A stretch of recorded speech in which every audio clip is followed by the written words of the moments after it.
আসসালামু আলাইকুম। Commerce care online প্ল্যাটফর্মে সবাইকে স্বাগতম জানাচ্ছি।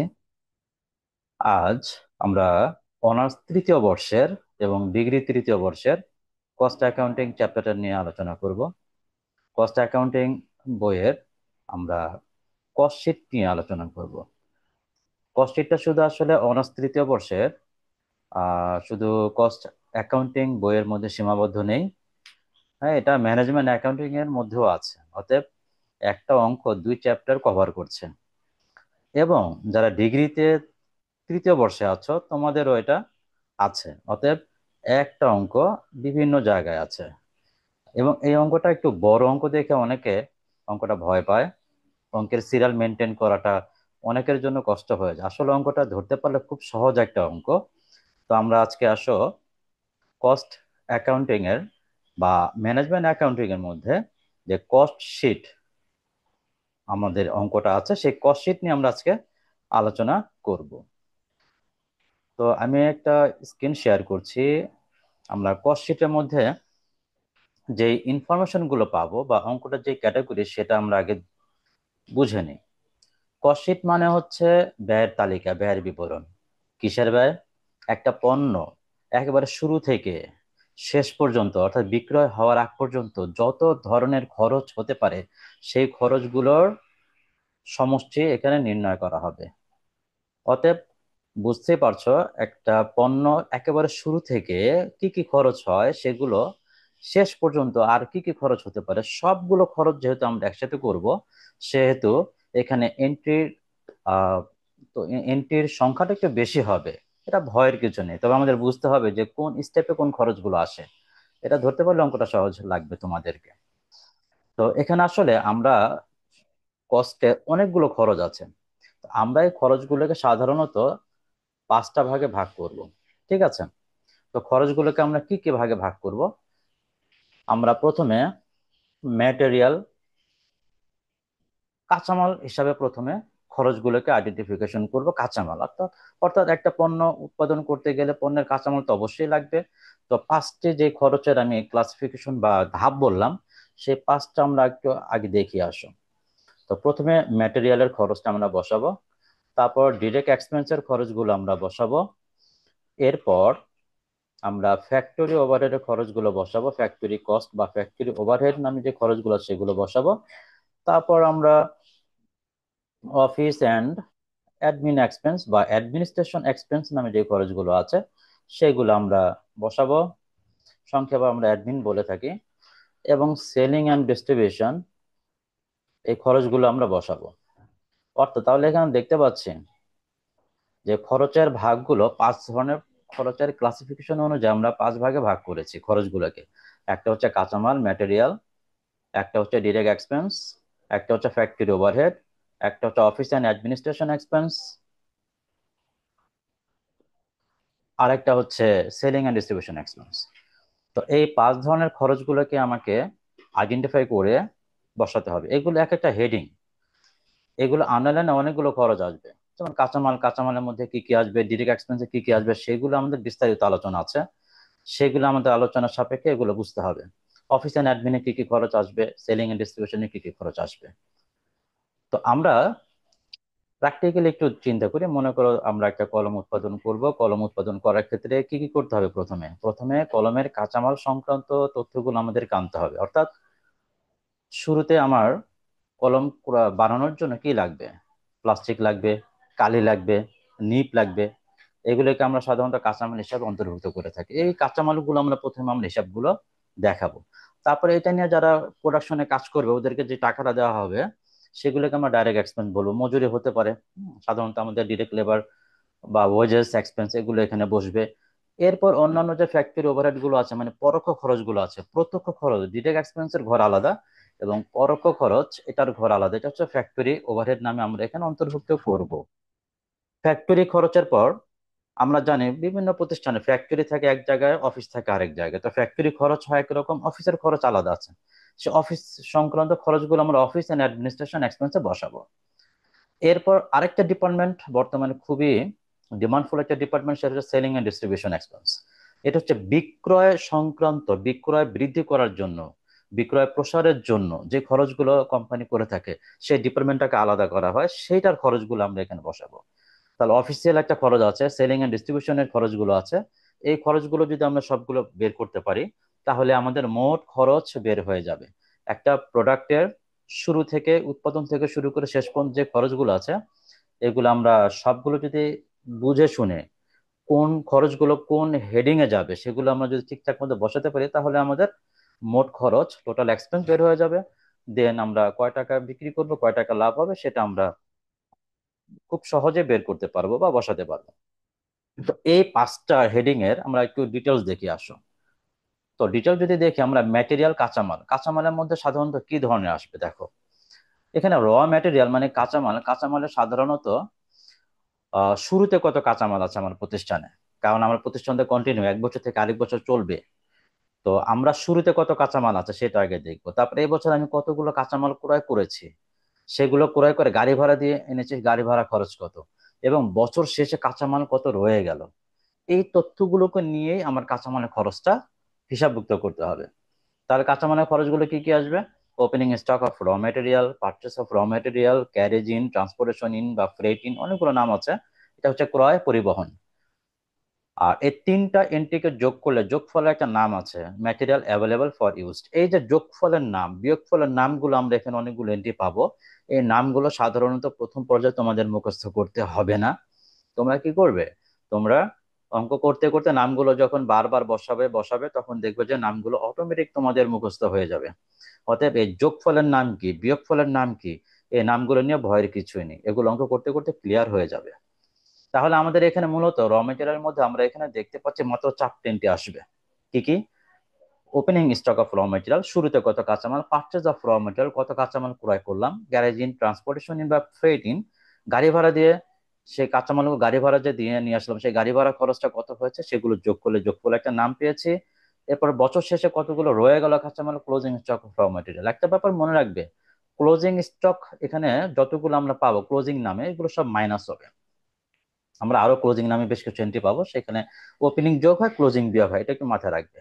তাহলে ক্লোজিং স্টক অফ র মেটেরিয়াল যদি বিয়োগ করি, তাহলে আমাদের এখানে চলে আসবে তোমার ম্যাটেরিয়াল ইউজড বা ম্যাটেরিয়াল কনজিউমড। অর্থাৎ এই ম্যাটেরিয়াল সকল কাজ শেষ করার পর আমার এখানে যে রেজাল্টটা আসবে, সেই রেজাল্টটা খুব গুরুত্বপূর্ণ। এটা হচ্ছে ম্যাটেরিয়ালের সবকিছু শেষ করার পর যে রেজাল্ট আসছে, ম্যাটেরিয়াল ইউজড বা ম্যাটেরিয়াল কনজিউমড, ম্যাটেরিয়াল ঝামেলা শেষ। এরপর চলে আসবো আবার ডিরেক্ট এক্সপেন্স, নেক্সট স্টেপ 2 নম্বর। ডিরেক্ট এক্সপেন্সের মধ্যে আসলে একটা বা দুইটা এন্ট্রি আসে, বেশি এন্ট্রি আসে না। ডিরেক্ট লেবার, ওয়েজেস বা চার্জেবল এক্সপেন্স, হ্যাঁ, এই প্রত্যক্ষ খরচ যেগুলো একদম প্রোডাকশনের সাথে, প্রোডাকশন করার সময় যে খরচগুলো সাধারণত করতে হয়, সেগুলোকে ডিরেক্ট এক্সপেন্স বলা হয়। তো আমরা ডিরেক্ট এক্সপেন্সের যোগফলটা বাইরে বসাবো, যেখানে ডিরেক্ট এক্সপেন্সের যোগফল বসাবো, দেন ম্যাটেরিয়ালের যোগফল বসাবো। তাহলে দুইটা স্টেপ কিন্তু শেষ। আমার কিন্তু টোটাল 5টি স্টেপ, মনে রেখো 5টা স্টেপ, এর মধ্যে দুইটা স্টেপ শেষ। এই দুইটা স্টেপের যোগফলকে বলা হয় প্রাইম কস্ট। যোগফলকে বলা হবে প্রাইম কস্ট, মুখ্য ব্যয়, যেটা আমরা বাংলায় বলতে পারি মুখ্য ব্যয়। এরপর ফ্যাক্টরির আর কি খরচ আছে, একটা ফ্যাক্টরির মধ্যে আর কি খরচ আছে, সেই খরচগুলোকে আমরা এখানে 3টা ভাগে ভাগ করে দিয়েছি। আসলে ফ্যাক্টরি অনেক খরচ আছে।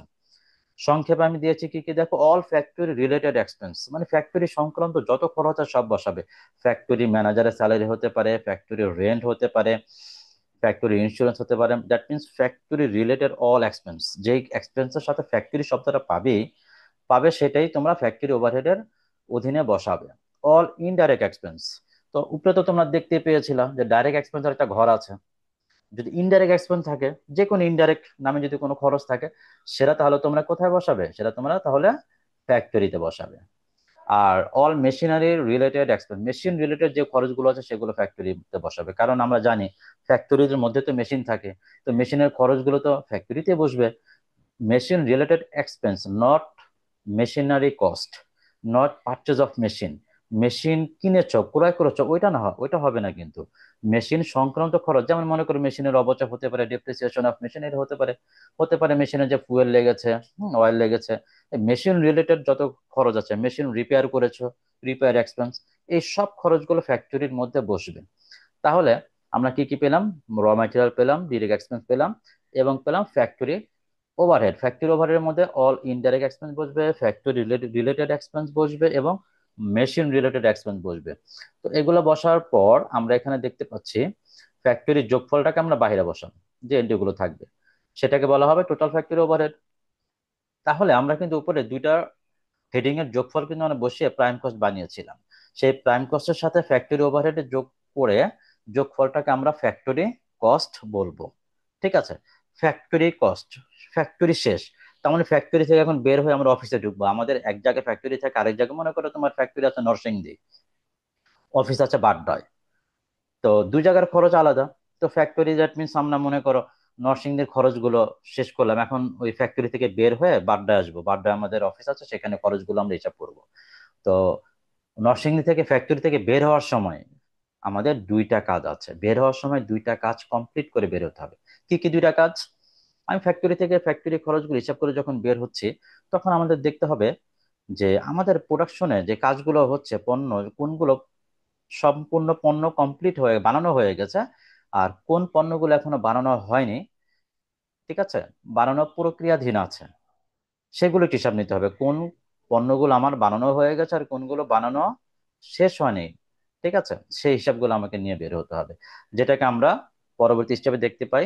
এই দেখো, আমাদের ফ্যাক্টরি থেকে বের হওয়ার পর আমাদের যে কাজটা করতে হবে সেটা হচ্ছে ওয়ার্ক ইন প্রোগ্রেস হিসাবটা করতে হবে, এবং ফিনিশ গুডস হিসাবটা কমপ্লিট করে দেন ফ্যাক্টরি কমপ্লিট। তো ওয়ার্ক ইন প্রোগ্রেস মানে প্রক্রিয়াধীন কার্য, যে কাজ চলতেছে এখন শেষ হয়নি। মনে করো একটা কলম বানাচ্ছি, কলমের আহ এখনো পিন লাগানো হয়নি, অর্থাৎ কলমের কাজটা শেষ হয়নি, কালি ভরা হয়নি, নাম লেখা হয়নি।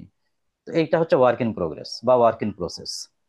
আর ফিনিশ গুডস মানে হচ্ছে কমপ্লিট, আমার পণ্যটা কলম বানানোর কাজ ছিল, আমি কলম বানিয়ে ফেলেছি, টোটালি কমপ্লিট হয়ে গেছে, সেটাকে বলা হচ্ছে ফিনিশড গুডস। তো ফ্যাক্টরি থেকে বের হওয়ার সময় আমার এই দুইটা হিসাব নিয়ে বের হতে হবে। তো আমার কোশ্চেনে ওপেনিং ওয়ার্ক ইন প্রোগ্রেস মানে শুরুতে কত আছে শেষে কত আছে, opening work in progress closing work in progress এগুলো দেওয়া থাকবে। ফিনিশ গুডস ওপেনিং কত আছে ক্লোজিং কত আছে এগুলো কোশ্চেনে দেওয়া থাকবে। তো আমাদের কাজ কি? আমাদের কাজ হচ্ছে ফ্যাক্টরির সবগুলো খরচ বসানোর পর then opening work in progress যোগ করব, then closing work in progress বিয়োগ করব। এই যোগ করার পর বিয়োগ করার পর নাম আমরা দিব, একটা নাম থাকবে, সেটা হচ্ছে work cost, cost of goods manufacture, manufacturing cost. এই যোগফলের নামগুলো নিয়ে আবার একটু মাঝে মাঝে বিভিন্ন বইতে ডিফারেন্স পাবে, সেটা নিয়ে ভয়ের কিছু নেই, আমি যেটা দিয়েছি তোমরা সেটা ফলো করতে পারো। তাহলে work cost, cost of manufacture, goods manufacture বা ম্যানুফ্যাকচারিং কস্ট আমরা পেয়ে যাবো ওয়ার্ক ইন প্রসেস বা ওয়ার্ক ইন প্রোগ্রেস এর পর। এরপর ফিনিশ গুডস এর ওপেনিংটা যোগ করবো, ক্লোজিংটা বিয়োগ করবো। শুরুতে কত ফিনিশ গুডস, শেষে কত ফিনিশ গুডস কমপ্লিট করলাম, তাহলে হয়ে যাবে কস্ট অফ গুডস সোল্ড। এই যোগফলের যোগ এবং বিয়োগ করার পর যে রেজাল্টটা হবে সেটার নাম হয়ে যাবে কস্ট অফ গুডস সোল্ড, যেটাকে আমরা বিক্রিত পণ্যের ব্যয় নামে চিনে থাকি সাধারণত। এটাই হচ্ছে বিক্রিত পণ্যের ব্যয় একটা ফ্যাক্টরি ক্ষেত্রে। তাহলে দেখো আমাদের মাত্র কিন্তু তিনটে স্টেপ শেষ হল। এক, ম্যাটেরিয়াল, ঠিক আছে, দুই, লেবার ডিরেক্ট এক্সপেন্স, তিন, ফ্যাক্টরি। ফ্যাক্টরি থেকে বের হওয়ার সময় কি করলাম? ওয়ার্ক ইন প্রসেস এর ওপেনিং ক্লোজিং কাজ করলাম, ফিনিশ গুডস এর ওপেনিং ক্লোজিং কাজ শেষ করে দেন ফ্যাক্টরি থেকে বের হয়ে অফিসে ঢুকলাম। অফিসে ঢুকে অফিসে কি কি খরচ থাকবে? যে office and administration expense, all office and admin expense, মানে অফিস নামে যে খরচগুলো থাকবে, অ্যাডমিন নামে যে খরচগুলো থাকবে, সেগুলো তো স্বাভাবিক বসবেই। স্যালারি আছে, রেন্ট আছে, ইন্স্যুরেন্স আছে, ডিরেক্টর ফি আছে, এগুলো নর্মালি যেগুলো থাকবে সেগুলো বসবে। আবার বিল্ডিং রিলেটেড যদি কোনো খরচ হয়, কারণ বিল্ডিং রিলেটেড খরচগুলোকে অফিসে ধরা হয়, বিল্ডিং রিলেটেড খরচগুলো এখানে বসবে। এখানে ইটিসি দেওয়া হচ্ছে, একটা অনেকগুলো খরচ থাকতে পারে। সাধারণত আমার এটা যেহেতু একটা অঙ্কের ফরম্যাট চার্ট দেওয়া হয়েছে, সেহেতু একটু বড় এখানে দেখা যাবে, কিন্তু যখন অঙ্ক করবে এত এন্ট্রি থাকবে না, আরো কম থাকবে এন্ট্রি গুলো, ঠিক আছে। তো অফিস রিলেটেড খরচগুলো যোগ করে আমরা সবগুলো বসে আমরা যোগ করবো। এটা আসলে যোগফলে কোনো নাম দেওয়া দরকার নেই, কস্ট অফ গুডস সোল্ড আছে, এরপর অফিসের খরচগুলো, এরপর সেলিং এর খরচগুলো আমরা বসাবো, সেলিং ডিপার্টমেন্টের খরচগুলো বসাবো। সেলিং এন্ড ডিস্ট্রিবিউশনের খরচগুলো কি কি হবে, এটা একটু গুরুত্বপূর্ণ বিষয়। এটা তোমাকে মাথায় রাখতে হবে যে সেলিং এন্ড ডিস্ট্রিবিউশন মানে হচ্ছে বিক্রয় বাড়ানোর জন্য যে খরচগুলো করা হয়, ঠিক আছে। অনেক কোম্পানি এই খরচগুলো বেশি করে, অনেক কোম্পানি এই খরচগুলো কম করে। যে কোম্পানি খরচগুলোর দিকে বেশি মনোযোগী হয় সেগুলো হচ্ছে সাধারণত তোমার সেলস বেড়ে যায় ওই কোম্পানির, ঠিক আছে। সেলিং এন্ড ডিস্ট্রিবিউশন এক্সপেন্স, বিক্রয় ও প্রসার ব্যয় বা বিক্রয় বন্টন ব্যয়। অল সেলিং এক্সপেন্স, সেলিং নামে যে খরচগুলো আছে সেগুলো বুঝবে। ব্যাড ডেপস, কুঋণ বা অনাদায়ী পাওনা। আচ্ছা, ব্যাড ডেপসটা কেন হবে? মনে করো তোমার পাশের একটা দোকান বা ব্যবসা প্রতিষ্ঠান, সে নগদে সেল করে। আমি একটা নর্মাল একটা উদাহরণ দিই, মনে করো একটা দোকান, সে নগদে বিক্রি করে, বাকিতে বিক্রি করে না। আর তুমি একটা দোকান দিয়েছো, সেখানে নগদও বিক্রি করো, বাকিতেও বিক্রি করো, কার সেল বাড়বে? অবশ্যই তোমার সেল বেড়ে যাবে, কারণ তুমি নগদে বিক্রি করছো, বাকিতে বিক্রি করছো, তোমার সেল বাড়বে। তাহলে সেল বাড়ানোর জন্য তুমি বাকিতে বিক্রি করছো। তো বাকিতে বিক্রি করলে আমরা জানি ব্যবসা প্রতিষ্ঠানের ক্ষেত্রে যে কিছু টাকা সবসময় আমরা পাবো না। বাকিতে বিক্রি করেছি, সব টাকা আমরা কালেকশন করতে পারি না, কিছু টাকা আমাদের মাইর যায়, কিছু টাকা আমাদের লস হয়ে যায়, পাবো না, দেনাদারের কাছ থেকে টাকা আদায় করতে পারি না। এটাকে বলা হচ্ছে কি ব্যাড ডেট এক্সপেন্স। তাহলে ব্যাড ডেট এক্সপেন্স কেন করা হয়েছে? ধারে বিক্রয়ের জন্য। ধারে বিক্রয় কেন করেছি? বিক্রয় বাড়ানোর জন্য। তো এই জন্য ব্যাড ডেট এক্সপেন্সটা আমাদের সেলিং এন্ড ডিস্ট্রিবিউশনের মধ্যে চলে আসবে। মার্কেটিং এক্সপেন্স, এটা তো নর্মাল বিষয়, মার্কেটিং যত বর্তমানে বেশি করা হয় ওই পণ্যের বিক্রয় বেড়ে যায়। শোরুম এক্সপেন্স, বিভিন্ন কোম্পানির শোরুম বিভিন্ন জায়গায় বাড়াচ্ছে, বিক্রয় বাড়ছে। যে কোম্পানির শোরুম কম দেখবো সেই কোম্পানির বিক্রয় কম। অ্যাডভার্টাইজিং এক্সপেন্স, বিজ্ঞাপন ব্যয়, এটা নিয়ে তো কোনো কথাই নেই। যেটার বিজ্ঞাপন বেশি হচ্ছে সেটার সেল বেড়ে যাচ্ছে, যেটা বিজ্ঞাপন নাই সেটা সেল খুবই কম হচ্ছে, এটা বুঝতে পারছো। ডেলিভারি এক্সপেন্স ক্যারিজ আউট, বিক্রয় পরিবহন, এটা একটা গুরুত্বপূর্ণ বিষয়। আমরা ক্রয় পরিবহন পেয়েছিলাম, আর এখানে বিক্রয় পরিবহন পেয়েছি। ক্রয় পরিবহন কোথায় বসছে মনে আছে তোমাদের? ক্রয় পরিবহন কিন্তু একেবারে শুরুতে বসছেন। ক্রয় পরিবহন এই যে কাঁচামাল র মেটেরিয়ালের মধ্যে দেখো এখানে আমরা বসেছিলাম ক্যারেজ ইন বা ট্রান্সপোর্টেশন ইন। তার মানে ক্রয় পরিবহন একবারে অঙ্কের শুরুতে আসতেছে, আর বিক্রয় পরিবহন একবারে অঙ্কের শেষে আসতেছে, যেটাকে আমরা ডেলিভারি এক্সপেন্স বা ক্যারিজ আউট বলছি।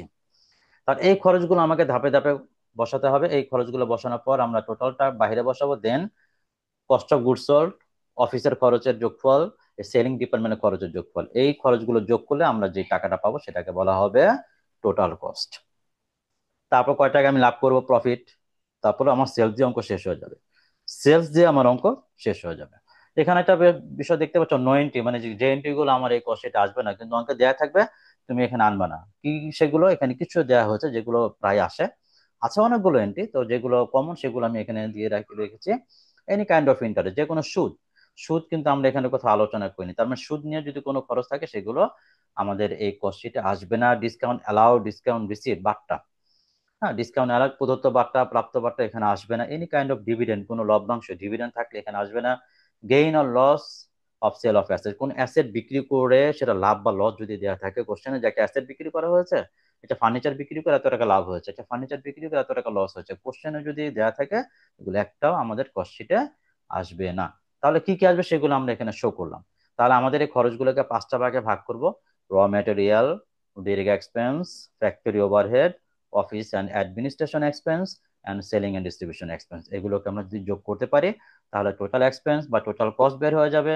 দেন প্রফিট বসাবো, দেন সেলস বসাবো, সেলস বসিয়ে আমাদের অঙ্কটা আমরা কমপ্লিট করব। তাহলে তোমরা দেখতে পেলে যে একটা কস্টশিটের ফরম্যাট কিভাবে। এই ফরম্যাটে আমরা অঙ্ক, প্রত্যেকটা কস্টশিটের অঙ্ক আমরা এই ফরম্যাট ধরে ধরে আমরা বসিয়ে কমপ্লিট করব। তাহলে দেখবা যে কষ্টের অঙ্কগুলো আসলে অত কঠিন না, সহজ হয়ে যাবে। তো ফরম্যাটটা তোমাকে ধরে এগিয়ে যেতে হবে। ঠিক আছে, তাহলে তোমাদের আজকে এই পর্যন্ত। নেক্সট আমরা অঙ্ক নিয়ে আলোচনা করতে পারি। সেই সেক্ষেত্রে তোমরা যুক্ত থেকো আমাদের কমার্স কেয়ার অনলাইন প্ল্যাটফর্মে। 019043013113 এই নাম্বারে তোমাদের যে কোনো পরামর্শ, যে কোনো কমেন্ট বা কোনো কিছু জানা থাকলে তোমরা আমাদেরকে জিজ্ঞাসা করতে পারো। ধন্যবাদ।